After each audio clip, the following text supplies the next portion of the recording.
Okay, I want you to just imagine this for a second. If you're not driving, maybe close your eyes. It is February in Kyiv. The year is 2026. Right. And outside, it is. I mean, it's not just cold. It's this physical pressing weight.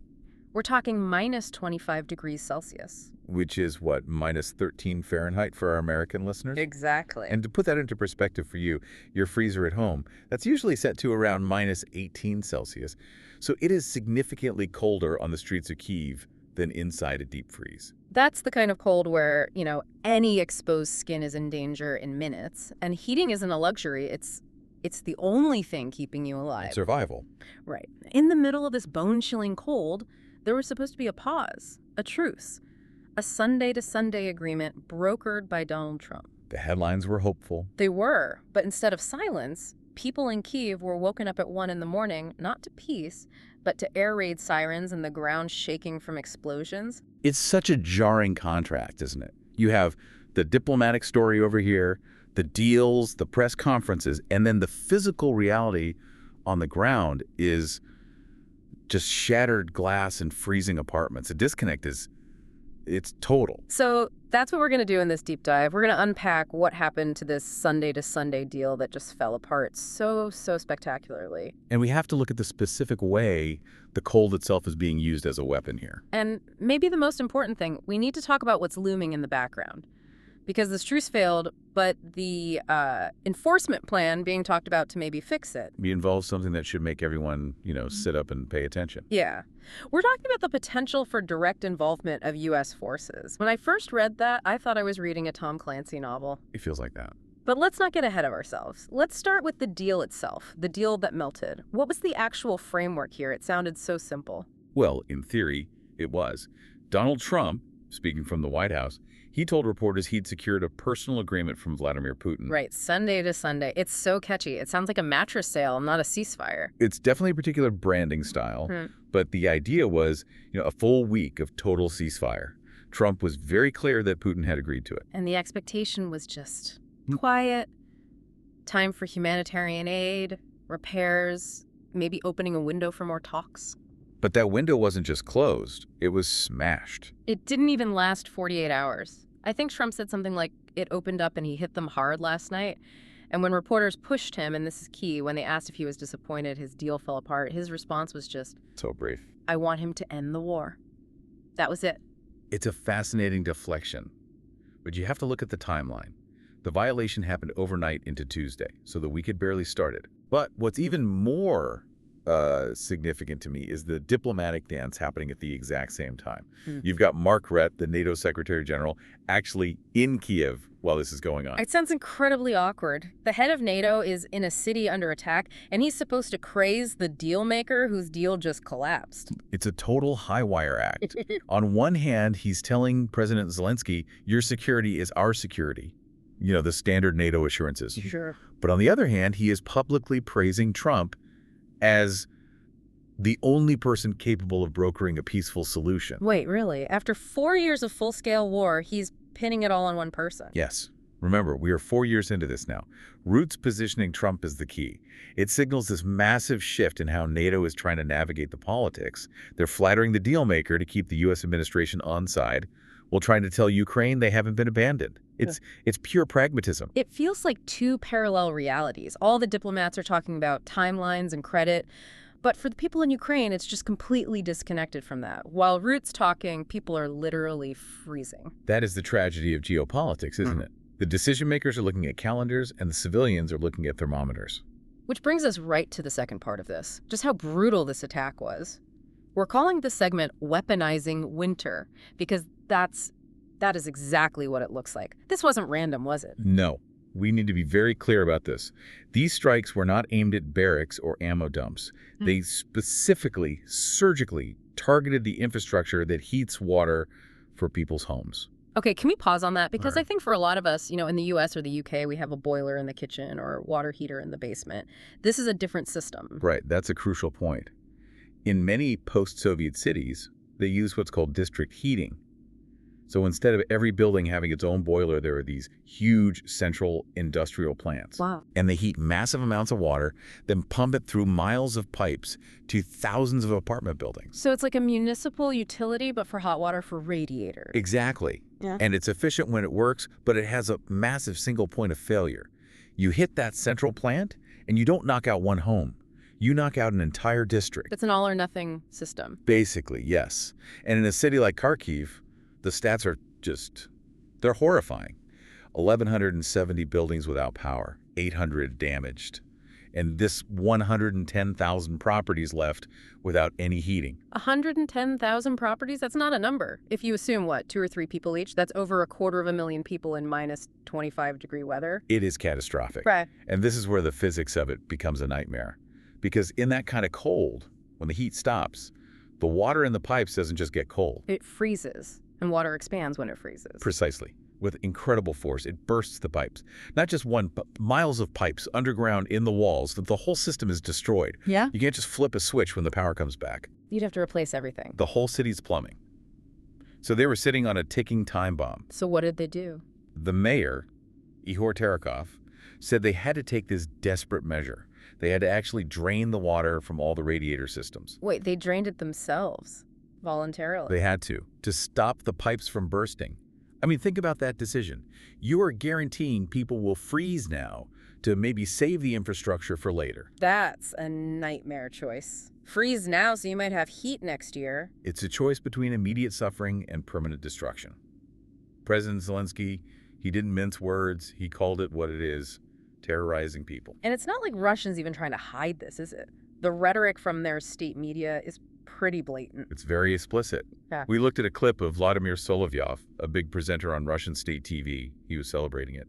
He said the energy system is extremely sensitive to imbalance and predicted Kiev would become, and this is a direct quote, a giant cesspool. He actually said giant cesspool. He did. He framed it as a strategic win. He was basically thanking his viewers for supporting the channel while talking about driving Ukraine into the Stone Age. The cruelty is the point. That is just chilling. It's psychological warfare. And speaking of the human side of this, we can't just talk about infrastructure. We're talking about families. There was one story that really stuck with me. Natalia Lobenko. Yes, the 35-year-old in Kiev. Her story really grounds all of this. She's in her apartment. It's 1 a.m. Explosions start. She has an 11-year-old son. And her only instinct is to throw herself on top of him to shield him from the glass. It's a primal reaction. And afterwards, she's standing there inside her own home in a coat because her windows are gone. And she asks the one question that just sums it all up. Where is the ceasefire? Through tears, where is this ceasefire? That just hits so hard. It's one thing to read about a Sunday-to-Sunday deal in a headline. It is a totally different thing to be picking glass out of your carpet while your breath is fogging up the room. It's that disconnect we talked about. To a diplomat, a ceasefire is a document. To Natalia, it's the difference between a warm bed and fearing for your child's life. And it wasn't just apartments. There was something so symbolic about the damage in Kiev this time. The Motherland Monument. Ah, yes. A fascinating and deeply ironic detail. For anyone who hasn't seen it, can you paint a picture? What is this thing? It's enormous. It dominates the skyline over the Dnipro River. It's a 62-meter titanium statue of a woman holding a sword and a shield. Okay. But here's the context. It was built during the Soviet era. It was a memorial to the Great Patriotic War, World War II, specifically the fight against Nazi Germany. So it's a Soviet monument built by the very regime Russia claims to be the successor of. Precisely, and that's the irony. The attack damaged this very monument. So you have Russia, which justifies its invasion on the grounds of fighting Nazism, striking a Soviet-era memorial to fighting aggression. It's like they're bombing their own history. The culture minister, Tatiana Berezhna, she had a strong reaction, didn't she? She called it both symbolic and cynical. She said the aggressor state is attacking a place of remembrance for the struggle against aggression in the 20th century while repeating the same crimes in the 21st. It really is a visual of how twisted history has become in this. And just to be clear, this was a widespread assault, right? Yeah. Not just 1 or 2 places. No, it was a coordinated wave.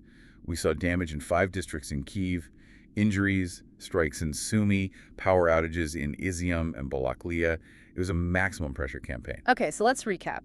The truce is in flames, the heating is out. But the diplomats, they're still talking. And this is where we get to the part that really, really made me stop. The escalation ladder. Yes. So despite all this, a second round of talks is scheduled for Wednesday and Thursday in Abu Dhabi. But the context for these talks is very different now. There's this report from the Financial Times about a multi-tier plan for enforcing a ceasefire, and enforcing is the key word. This is the critical piece. This isn't just about monitoring. Sources, Ukrainian, European, and U.S. officials have been discussing a plan that has teeth, very sharp teeth. Okay, so let's break it down. Stage one. What's stage one? Phase one is the immediate response. A truce is violated. The clock starts. Within 24 hours, you get a formal diplomatic warning. Yeah. If that doesn't work, it triggers Ukrainian army action to restore a ceasefire. Okay, so that's basically stop it or Ukraine shoots back, which, I mean, is kind of what's already happening. Right. Stage one just formalizes the status quo with the timeline. But stage two is the game changer. This is where it gets really unprecedented. This is the aha moment. What happens if things are still going after 72 hours? If the violation continues past that 72-hour mark, the plan calls for a military response from a coalition of the willing. And the crucial detail, the one that changes everything, is that this coalition explicitly includes American forces. Stop right there. American forces. Not advisors, not funding, not equipment. Actual U.S. military forces. That's what the report says, American forces. That's massive. For 4 years, the one absolute red line has been no direct boots-on-the-ground conflict with Russia.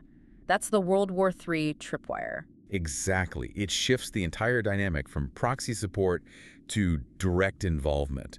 If that 72-hour clock runs out, you are talking about U.S. soldiers or pilots engaging Russian assets. But why coalition of the willing and not NATO?